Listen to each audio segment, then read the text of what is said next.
There's a little bit of a catch up here. You, I believe, went hunting last month. I won't. I don't want to spoil it for the audience. There is a teaser coming in a couple weeks, but high level reactions from your experience in Minnesota. Oh man, a couple of things. One, it's an incredibly beautiful state, and the area where we were, really close to the headwaters of the Mississippi River, was breathtaking, Mm, absolutely breathtaking. So that was that's like image number one, is right. just the beauty of it all.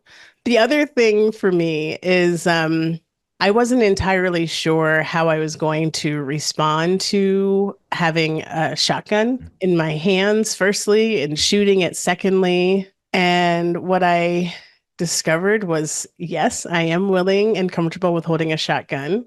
After a little while, I ended up proving that I was actually a pretty good Mm. shot. And this is at the gun range. You only had to get through one entire box of ammunition before Right. one of the mentors was like, aim higher. I was like, oh, But that before part. that, you were like, let's take a break for some donuts. Yeah. You're like, guys, I need a break. You literally put the shotgun on the ground and you stepped away and you were like, I need some donuts.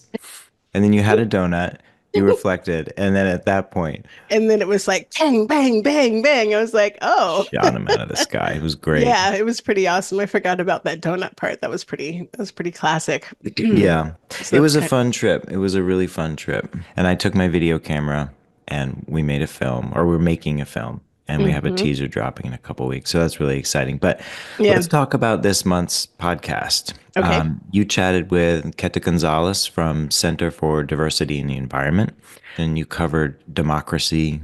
You covered Keta as a executive at a nature-based nonprofit. You know, there's some great reflections from her in that space, and some tips for maybe some younger folks or folks up and coming. And there's a big surprise that I won't spoil now. I won't say it's revolutionary, but you know, it might be kind of a radical take on pay equity. And then there's some talk about philanthropy. But before we dive into the interview, I wanted to ask you, why was it important for you to interview Keta? What are the connections there for you between Keta and people, nature, and big ideas? Well, gosh, beginning with the people part, I've known Keta for, we're estimating 15 or 16 years. And we met through my another version of my life when I lived in Portland, Oregon. And Center for Diversity and the Environment was just getting started. I was fortunate enough to be there for the earlier days. And when Keta came on as a consultant, and then eventually the interim director, and then now for the last 14 years, the director, I witnessed a different type of leadership that I hadn't experienced before. And it was the type of leadership that was more soul stirring, but also productive, but it wasn't textbook leadership.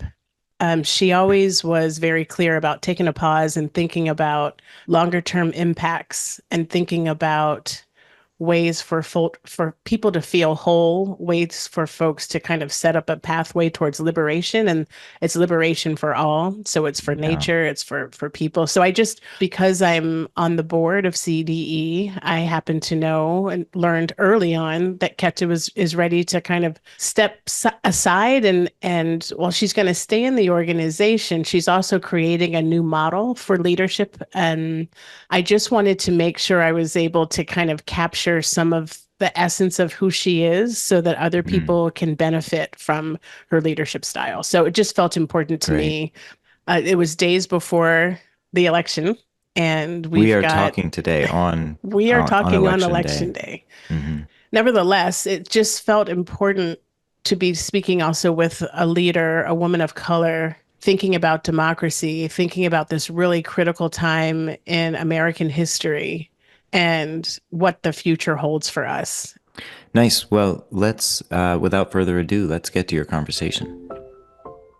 Go for I'm it. going to go for it. I'm going to go for it. So, welcome, Keta Gonzalez. Wonderful to be here with you. I can't imagine doing this with anybody else. I believe you when you say that. So what an honor and a privilege, because I know that this is something that's just, you like to be a little bit more behind the scenes. You like to drive people in different ways, and you're not one for the starlight. So It's my pleasure. It's an honor. it's November, and it's a really interesting time of year for me for several reasons. It's a time of reflection. And I think as the days get shorter and the temperatures start to drop, it's also like this natural time for us to go inward and start thinking about the year that we've lived, I should say. Yeah, just kind of be a little bit quiet. We start making soup. We start calling our loved ones, checking in on everybody. And this particular year is an election year. One of the things that came to mind, including how to elevate democracy and thinking about the opportunities that we have to shift the broader nonprofit space, particularly to ensure that it can continue to be a transformative space, to ensure that these nonprofits all over the place are able to be sustained. So the other thing, we mentioned that it's November. We already called that out. But what we didn't mention is we're just days before, I think, what might be one of the most important elections, presidential elections of my lifetime. I did my early voting on Thursday, and I was reminded of the feeling I have with every presidential election when I vote. I find myself getting pretty choked up. And I don't expect it when I go in there, but it's when I'm turning in my ballot. And particularly in DC, I go to vote, and all of the volunteers are people of color. They're all Black folks, almost entirely. People who have been in DC for generations. A lot of them are seniors, and they have been doing this for most of their adulthood. And it's very moving. And so going in there, I can feel my ancestors, and I kind of feel like I'm casting my ballot on their behalf and in their honor. And it's just an emotional feeling for me. And so I'm really interested in, getting your perspective on this time of our lives and kind of the state of democracy. And for me, it's not necessarily about the party issues. It's about democracy as a principle and how it's applied to our lives. And it's about freedom of choice and huge implications. For you and me, we're Black and Latino women. We think about our vocation as leaders that are deeply rooted and committed to equity and justice and love. So yeah, and I even think that the idea of democracy being for the environment and being for Mother Earth, and thinking about the planet having the opportunity to have personhood, just like we were giving it to corporations. I mean, it's wild. It's wild what's going on, and I'm curious your thoughts. This is kind of connected to the people part of this work. It's connected to everything. Everything is connected. Well, I think that this is an intense time. I don't think it's a new time. I think that this is a reminder that democracy requires involvement. You can't rest. You can't rest. And we didn't get here overnight. Our conversations, the civility in those conversations, the ability to have disparate perspectives and still engage across those differences is integral to democracy working. And we have seen for decades now examples how people are not willing to do that. How on both sides, on all sides, where this is my opinion and that's it. We're not going to have a conversation about it, and that's that. I think one of the biggest things is, we can't get apathetic. We look at voter turnout. Why aren't we 100%? We have this amazing right. Now, some of us have to fight harder to get to those polls and to have our votes counted. And it is still worth fighting for because that's where we can't complain. We can't complain. Our complaints are registered at the polls, or in our case, in our mail-in ballots. Yes. And I do love those. But I'm actually so excited for one of the candidates in this election. And I think we also really do need to remember how much matters on the local and state level. It's very shiny and awesome and really important at the presidential level. And that local level can make or break things. Yeah. And for people who are listening to our conversation, they might be wondering, what does democracy have to do with nature? What does democracy have to do with the leadership in the space that we occupy, right? And so we're gonna keep moving on this thread because I, like you, think it's all so connected. I don't know. I can't imagine anything different. Quite frankly, I can't imagine living in a democratized nation and not seeing the connection with how we care for the environment, how we care for one another. So for those of you who might be lost in kind of making the connection, hopefully we can make it very clear for you. Yeah? Yeah. Cool. I think you and I, we've met through this work around diversity, equity, and inclusion, and I have found it incredibly irritating to just see how under attack it is. And frankly, it's actually embarrassing as one of the most powerful nations in the world to be having such a backwards attitude about having our communities be whole. And I'm really stuck on this notion around people being whole. We have so many dimensions to our lives, and when we met through CDE, it was through like the dismantling racism retreats, and we were doing the E42. And for the folks who aren't familiar with the reference to 2042, we knew years ago that that's when it was projected that the population of the United States was going to be, a term I don't actually like, but the majority minority. Mathematically, it makes me crazy. And also, I'm just not a fan of the term minority. I think it's really disparaging, but unless we talk about it in quantitative terms. But looking at the work in the environmental sector addressing DEI issues, we were confronting not only nonprofits, but new municipal governments, and that's where I was working at the time. And the trajectory for human-designed and human-centered nonprofits just isn't looking that grand right now. We're watching smaller nonprofits having to close their doors, and we can get to some of that a little bit later when we talk about funding and philanthropy. But I know that you personally, directly and indirectly coach and mentor a lot of people. You've mentored me and you don't even know it half the time, but you do it all the time. And so I really want to tap into that. Again, thinking about these small nonprofits, thinking about the folks that are trying to bring equity and justice and diversity and inclusion and belonging and all of the love that comes with this work.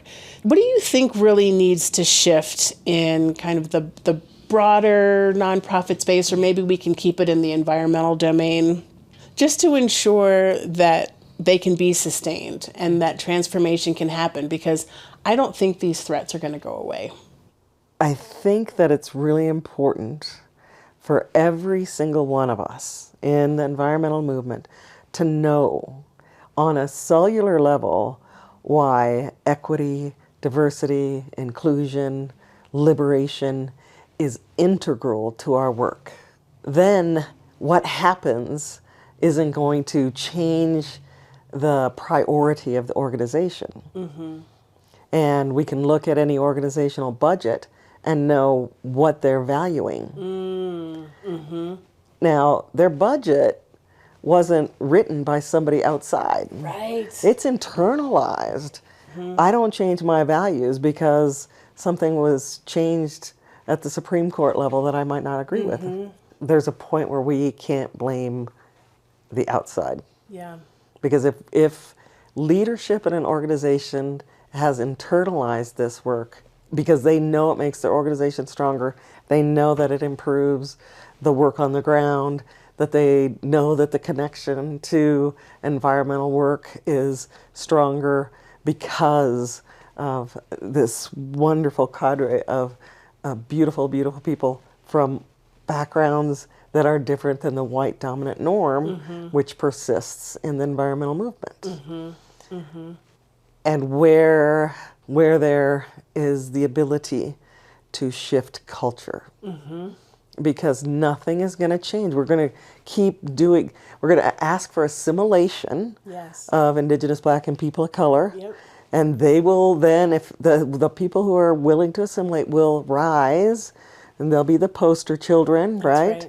And then we perpetuate the same culture that keeps us here, that keeps us disconnected from nature.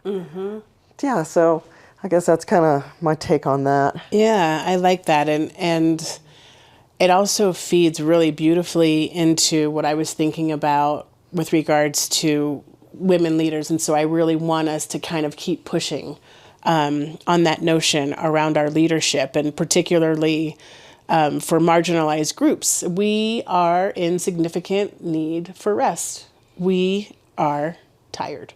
And I think about folks like Tricia Hersey and how she's emerged over the past years, but not only as an artist, but this evangelist for rest as resistance, right? And it's something, it's like, I love it in theory, and I fail all the time. And that is part of that white supremacist culture that is so baked in me, that it's in me and I don't even know it sometimes until I see how I'm not caring for myself because of that urgency, because of that perfectionism, because of like all of those characteristics that Tema Okun lifted up, that's become pretty popular for people to kind of wrap their heads around. And when I think about the years that I've known you, and I've watched CDE ebb and flow, I've seen staff expand and shrink, I've seen boards expand and shrink, and you're a really brilliant woman in my perspective. And so I say that because I don't want you to argue with me. But I don't know, and maybe the answer, maybe you already answered this question, which is like, why did you stick it out? You've been with CDE for so long, and you've been in this space, as you mentioned, for decades. And thinking about women in particular, and particularly women of color, how can they protect themselves, but then also have that intrinsic value that they stay true to, where they do not waver because of funding. They do not waver because of those external pressures that will kind of cause people to kind of shift a little bit. Like, well, we just do a little bit over here. If we just do this one thing, we're not going to, shift away from the integrity of our mission. I mean, it's fine. It's totally fine, right? Like, so many other things you could be doing than being underpaid and fighting for the good fight. So for me, I started college. I wanted to be an oceanographer initially, from South Dakota to the ocean, So I wanted to go into biology to study. I wanted to be a wildlife biologist and do research, because I felt like if people understood that what we were doing was having this decimating impact on our environment, that, they'd change. They'd change their behavior. And what I saw everywhere that concerned me was who was allowed to be in a conversation and who wasn't allowed to be in a conversation. And I had the good fortune, because somebody decided I was an exception to the rule for Latinas, in the sciences. And so I got to do research and I got to do this stuff. And then I started listening to how they were talking to me, and I was like, I'm just a gal working my ass off. And I think that there's a lot of things that happen in that space where women don't get the credit for the research, where the women don't get the credit for the writing, or all of the studies. And one of the things I like about social media is how people can be uplifted and brought into the light. I also wanted to be a wildlife biologist because there's a part of me that has always wondered if I could be a hermit. And so anyway, and so now I have this this work that's been decades long now, and with people at the center. And so the way I got into it was just pointing out all of these gaps in our School of Science, our biologies, working for in northern New Mexico and southern Colorado. I was a youth advocate and started a program called Jóvenes Primero for youth that integrated getting them back to the land, because after the land grants were taken away from the Hispanos here, it decimated the community. People were connected to their land. With regard to women, we have been through it. You know, there's very little support for women of color moving in, and there is an expectation, not from within us, from outside, that we better really, really shine, or it'll be time to find another job, or it'll be time to be labeled a complainer, or it'll be time to, be labeled angry Latina. Oh, she's got fire, And those things have happened all through my career at the points where I'm like, I can't. You need to just let me. The volcano is erupting. Just stand back. But I think that within our communities, however we define them, if and when we allow people to be mirrors for us, to be support for us, for me, that's been the way that I've been able to keep going. And I love my work.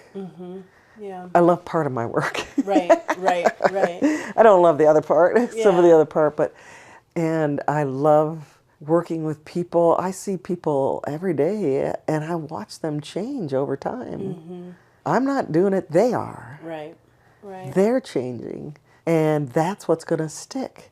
And then I see it go into the organization. And I see it when they say, oh man, I can't do this in this organization anymore. I got to go elsewhere. Yeah.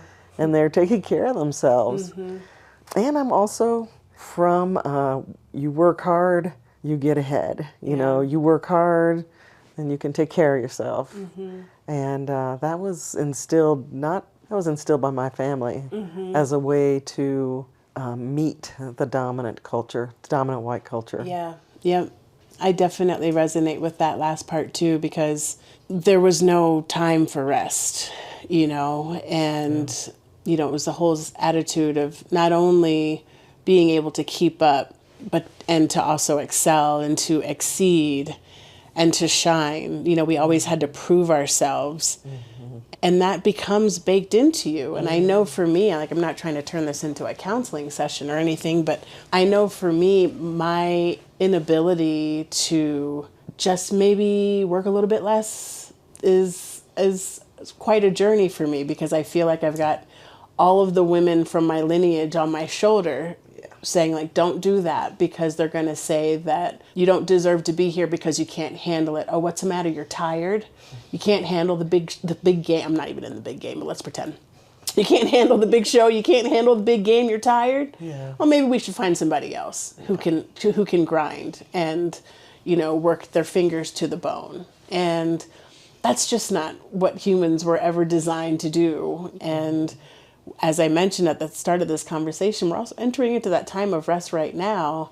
And I think you take off all of December. Historically, don't you take off? No. No? No, we don't. So, maybe that was when you had surgery or something. That doesn't count, does it? No. Yeah, I think it's an interesting balancing act, and for me, I've busted it. But the thing is you're not going to actually hear somebody say, "Oh, you can't handle it." They're not going to say that. They're going to make your work life miserable. Yeah. And carry on that way. Yeah, balance is going to look different for everybody. Yeah. I think a message I would want to give to, emerging leaders who are coming into this space, particularly of color, is I think about how powerful an interview process is when people are applying for jobs or when they're interviewing for jobs. And I want to empower them to know to ask the right questions, such as, what is your well-being plan or practice. How often do you expect people to work, 70 hours a week or something? To be able to ask the right questions, going back to your point about culture, right? The culture of an organization, even the culture of a sector, the culture of a movement. I've been noticing that a lot of these emerging leaders are just not tolerating a lot of the things that are baked into us that we've been talking about, You just work and you don't ask any questions, and you certainly don't say that you're tired and you're going to take some rest, right? They're not putting up with a lot of that right now. And so I think that they've been branded as being something kind of in some negative terms, but I think maybe that's just us, some folks just being envious that they have the courage and that maybe we've laid down the path, or maybe you feel differently. I mean, I want somebody to be able to sit in an interview and ask questions about, like, do you have a sabbatical policy? And if not, why not? And how long is that going to be? Because, because as an interviewee, I want a reason to stay here. And I need you to convince me that this is the place I need to dedicate years of my life. You know what I mean? Like, I want them to be able to ask those questions. Yeah. Well, I agree. Whatever questions are important, I mean, those are some important questions. But I think it's important for women in interviews to remember you're interviewing the organization. That's right. It was always all like this one way sort of thing. And when I realized, I was like, I'm going to ask you some questions because something's not right here. I don't quite get it. And to use your emotional intelligence, to take the thread, to get the question. If I don't like the answer, get a deep, dig down deeper, ask the question a different way, and see how they respond. If they don't feel comfortable with that, is that where you want to hang out? Just imagine, yeah. The other thing is the reality is that a lot of us have to work. Yeah. We're going to say yes to that job offer, even if we have that icky feeling inside us, because we got to put it together. Yeah. And it might be one part of a bigger hustle too. That's right. What other? So I think that's important to remember, that how to be okay if you're in a position and you're like, oh, this isn't the best, but this is my pay, and I might have to do this, because that is a reality. And I can't even imagine trying to pay for rent now as a young person, and so with the environmental field, there's a lot of work that needs to happen. Yeah. There's a lot of different ways you can do your work, the work you want to do. Even if it's not part of your job description. I know. Podcasts. So again, thinking about how this is people, nature, big ideas, we always try to lift up a big idea. And this segment that I want us to go into, I'm actually thrilled about it, but I'm also uncomfortable talking about it. And I think it's because, we're putting your business out there, and we're putting CDE's business out there. What it is I want to talk about, you already know. I'm a CDB board member. You're fantastic. I love being a board member. I am also an alum of a lot of the programming. I feel like I've been there since the beginning in many regards. So I'm just, I've been a fan for a long time. And Facilitated. Yes. But because I'm on the board, I have access to some of the efforts that occur behind the curtains.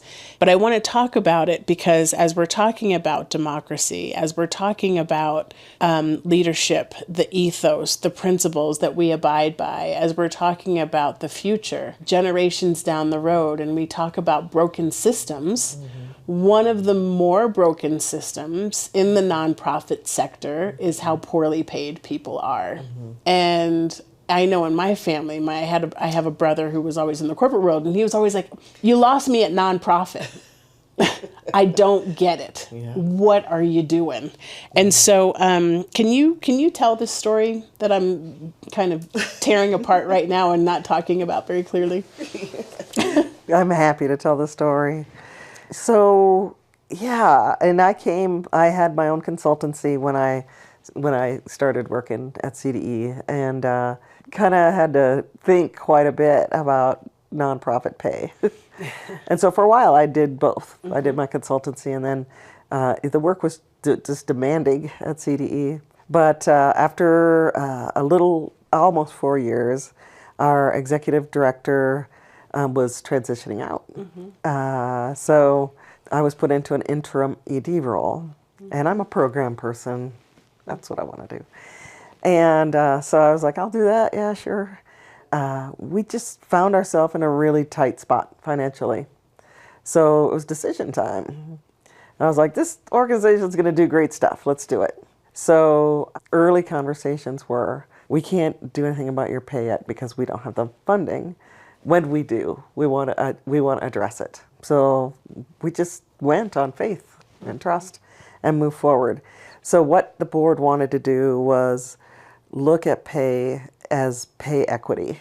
And so it's the pay equity project. The board really started working on it, crunching numbers. We got a number cruncher who was really committed to this.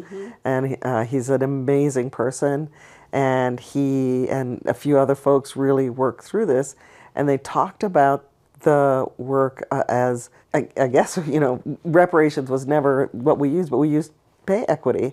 And we talked about pay not just as in 2019, this would have been the salary. They talked about what was lost by not being able to invest.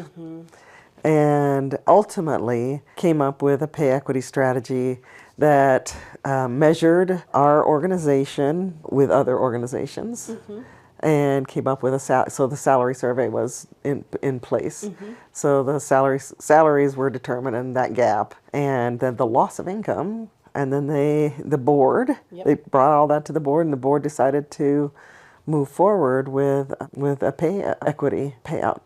It took a long time, and we all knew that it was really hard. There were days I was like, just get done, Yeah. And I'm sure the board members were doing the same thing, but it was new. There were no models out there. That's right. And there's fear. Like, oh gosh, what are we, what are people going to think? And then they just said, this is our work. This is our work. If we can't do it, nobody else can. That's right. And so they made you all made the decision to move the work forward.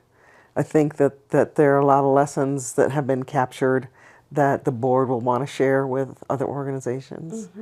But at the end of the day, some of the research just really brought home, like, we're behaving like the statistics. You're right. Where, what does a Latina earn on the dollar to a white man, and or a white woman. And it was like, it's playing out here. Right. And so in a lot of organizations, even with the best of intention, don't really get how that can just sneak in. Thank you. Thank you for sharing that. And the reason why it felt important to me is because, for a couple of reasons. One is the unprecedented nature of it. Why is it, this is rhetorical, but what is it about this system and this society that just doesn't allow people to ask for what they're due?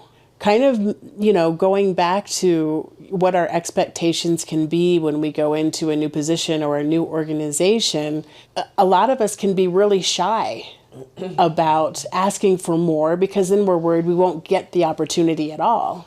And it comes across as being greedy or unreasonable. And then, and maybe you're worried about, trying to figure out if there's a way to negotiate.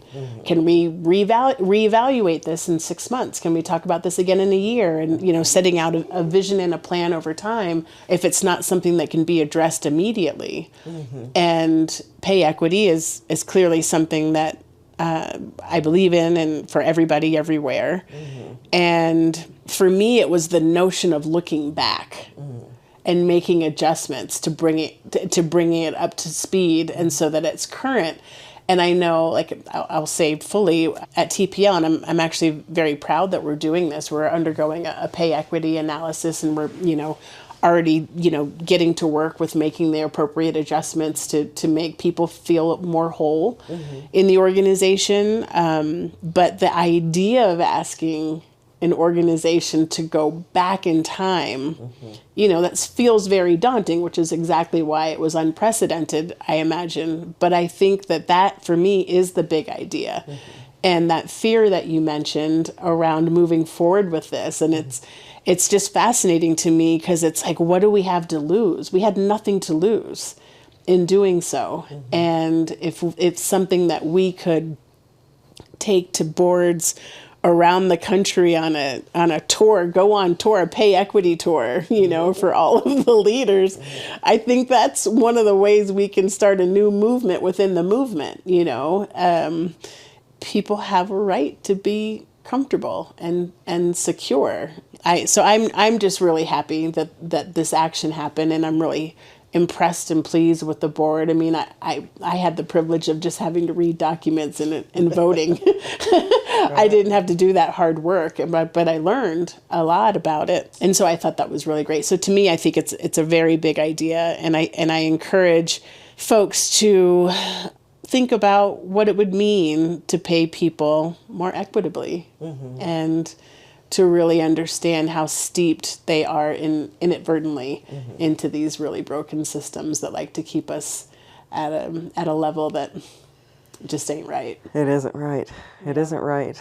And I think the other beautiful thing about this process is that it was really started early on with that transition by that board. And they're like, we want to make this right. But nobody knew how. And so as it kind of went along, we just had to trust in each other and have faith in each other. And we have the kind of board and staff relationship where that's there, and we didn't know that it wouldn't look pretty, like how much of a struggle it would be sometimes.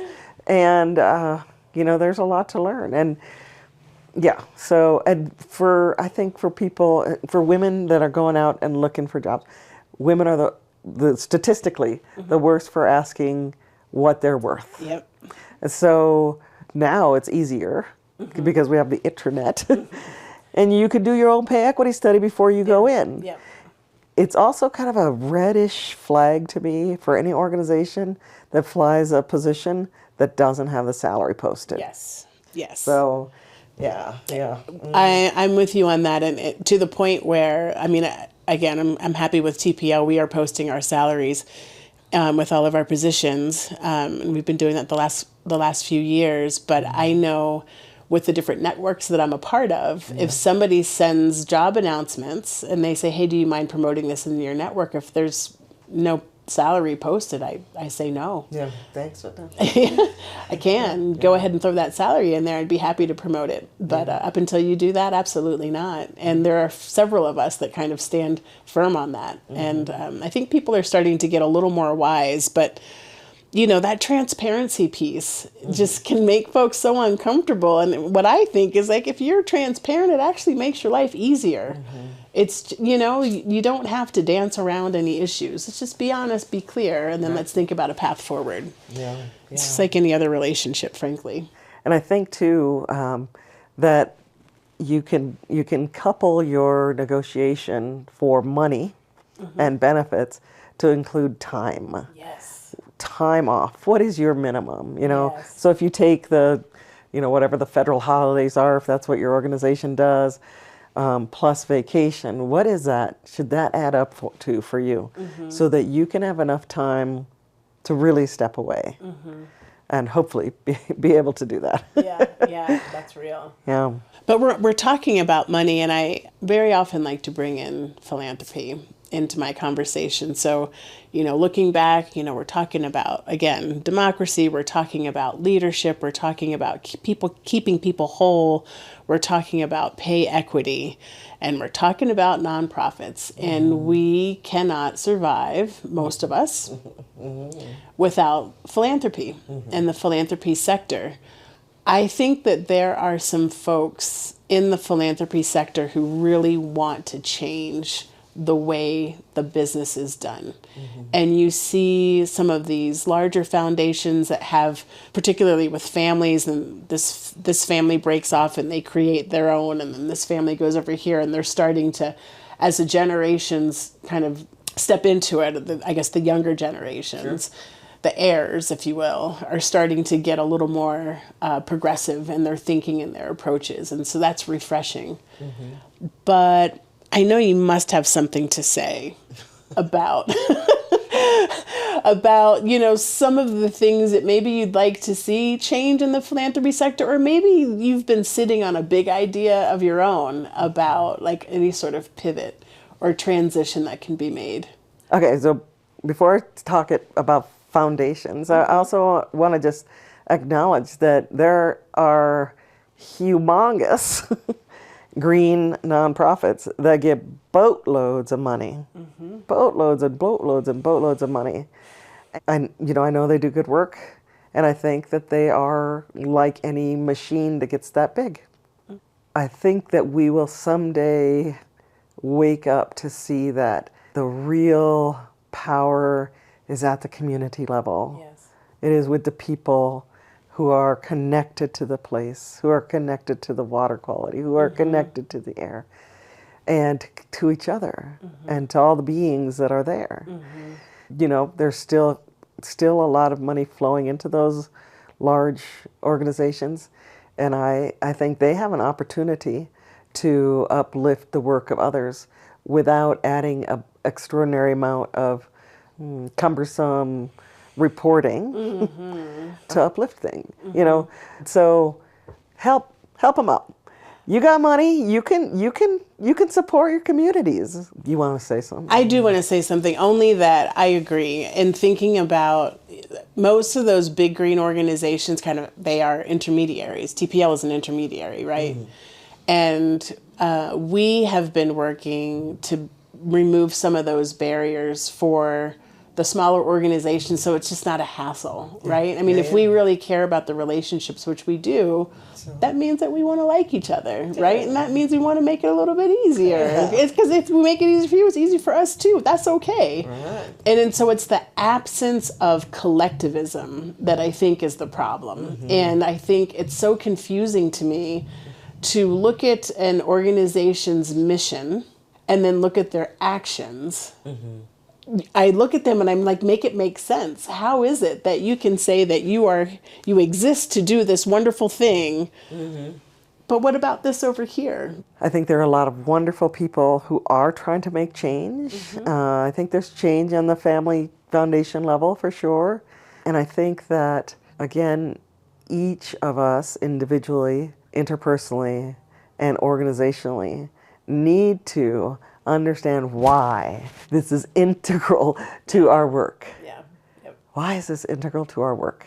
I want to know, because so you're talking about individual and the organization and the system. What was the third one? It's the individual, interpersonal, and organizational. Where does nature reside in that, and why does nature mean so much to you? It's not separate. It's throughout, and I think that when we separate ourselves from the natural world, we're untethered. And my mom knew that for her children. When we would start bouncing off the wall, she'd be like, "Get outside, blow the stink off, blow the stink off," and we would play for hours outdoors. And I sit outside for hours every day, looking at the yard, looking at the garden, looking at the projects I haven't done. Looking at Frank. I know. My dog, Frank. Second cutest dog in the world. You got that right. It's because it's your program. It's your podcast. So, okay, you got it. Even in Venezuela, the way our homes are designed, we have an open courtyard in the center. So it was always, it's just all there. And we fed ourselves from the garden. We caught some fish, and we didn't. But when I was a kid, I could, Yeah, I think that's the shortest, most direct answer. I am most uncomfortable in the built environment. Yeah. So this is going to be our closing question. As I mentioned at the start of the call, you are, going to slowly transition into the next chapter. Probably will have a lot more liberation and freedom, and I kind of see it as like a very, very long-term sabbatical of sorts, because you'll always be connected to the work. It's never going to stop with you. And so I want to know. I know you love fishing. You started to go there. So fishing is something that you enjoy. You mentioned it already earlier. I already knew that. The audience doesn't really know that. And you took me fishing. And I remember the three things. One was that chum is so disgusting. And it just grossed me out so bad. And I also remember that we didn't catch anything, but I also remember like how patient and loving you were with me. Like you laughed with me often. There was so much. Yeah. Yeah, it was fun. there was a lot. And so I don't know what you're going to do next after you are no longer running Center for Diversity in the Environment. And Well, I think much like the rest of my life, I'm not one of those people that, answers that question, where are you going to be 5 years from now? right. Whatever unfolds for me is going to be an extension of my spiritual life embodied, and because that's what this work is for me. I would love to walk the Camino de Santiago de Compostela again, a different route this time. It was an extraordinary journey for me, which I got to do last year. And I walked from Porto to Santiago. And it was the first time in my life, and this is what I'll tell you, and I walked it solo, which was also really important. But every moment was mine. The entire rhythm of the day was mine. It was dictated by my spirit, my mind, my heart, my feet. I started coming up with this mantra before I went, and I was like, grace in every step. And then when I finished, it was like, grace in every step, stumble and fall. Because you will do that for sure after walking for a month. So I'd love to do that again. And I'm at the point where I see how fast time flies. And I have 2 artificial knees already. And I want to use my body to its fullest for as long as I can. And I want to incorporate that. And I will always want to do work in equity, diversity and inclusion, because it fills my soul. I get to be with the most phenomenal people who are really looking to create change. I just want to say thank you. Now we have it on record. And now this is something that can go into the time capsule, right? There you go. We can all reflect on it and just be grateful to you and all the work. There's going to be a lot of people who know you and love you who listen to this, and it's going to bring back other stories for them.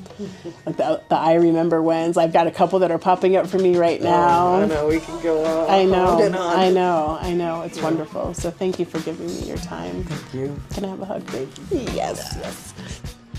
People, Nature, Big Ideas is produced by the Trust for Public Land in partnership with Pretty Good Productions. Our executive producer is Thomas Clayton Miller.